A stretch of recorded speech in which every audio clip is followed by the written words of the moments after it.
It was a quiet July morning in 2023 when Long Island woke up to shocking headlines. A man, a father, an architect, a face of normalcy, had been arrested for one of the most disturbing serial murder cases in modern American history. His name was Rex Heuermann. For over a decade, fear had haunted the lonely stretch of sand known as Gilgo Beach. Bodies buried in the dunes, families left in torment. But the story didn't begin with the arrest. It began with a single woman's cry for help, and a mystery buried beneath the waves. These people are plotting to kill me. Hello? Hello?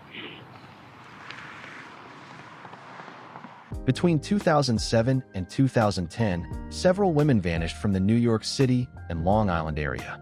They were daughters, mothers, and sisters. Most worked as escorts, using Craigslist to find clients.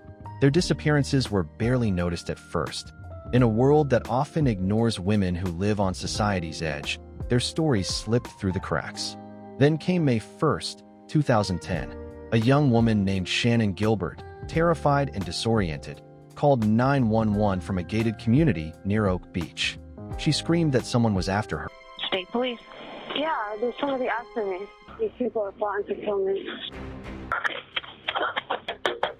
Where are you, Shannan? Hello? Hello?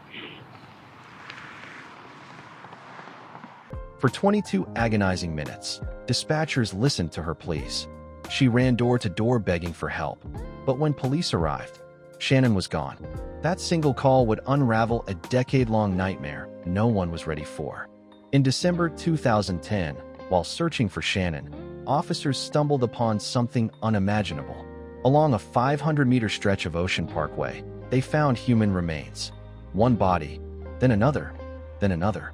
For women, all wrapped in burlap, all missing sex workers. They became known as the Gilgo Four. Maureen Brainerd Barnes, Melissa Barthélemy, Megan Waterman, and Amber Lynn Costello. The discovery sent shockwaves across New York. What had started as a missing person case had now become a full-blown serial murder investigation. Everyone assumed it was Shannan Gilbert. And yet, Shannan Gilbert was still missing. To understand the horror of this case, you have to understand the victims.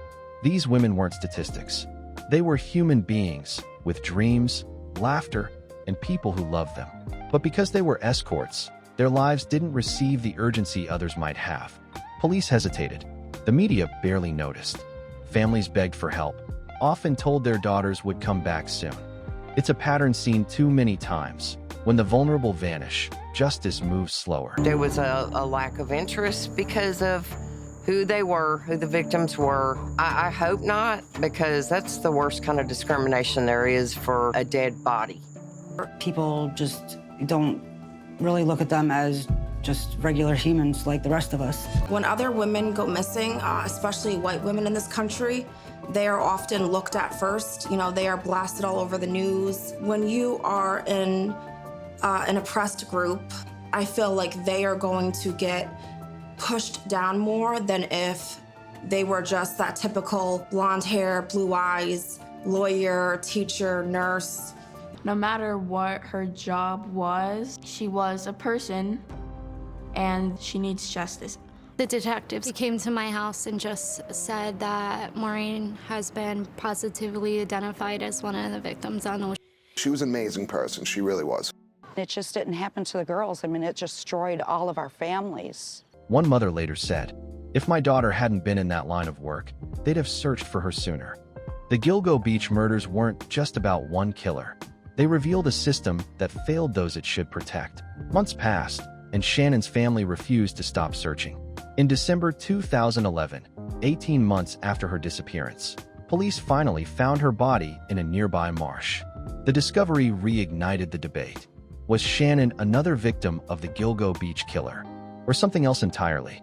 Officials said her death was accidental, that she drowned after a psychotic episode. But her family never believed that. Her remains were found less than a mile from where she called for help. Her mother said, "Shannan didn't drown. She ran from someone." Whether she was the first victim or a tragic catalyst, her disappearance exposed what was buried in the sand. As the bodies piled up, so did the questions. The Suffolk County Police Department came under fire for mismanaging the case. Evidence wasn't properly logged. Leads were ignored. Even worse, internal corruption ran deep. The police chief at the time, James Burke, would later be convicted for obstruction of justice. For years, the investigation stagnated. Families pleaded for updates, but the killer remained a ghost. It wasn't until 2022, more than a decade later, that the case would be resurrected by a new task force determined to find the truth.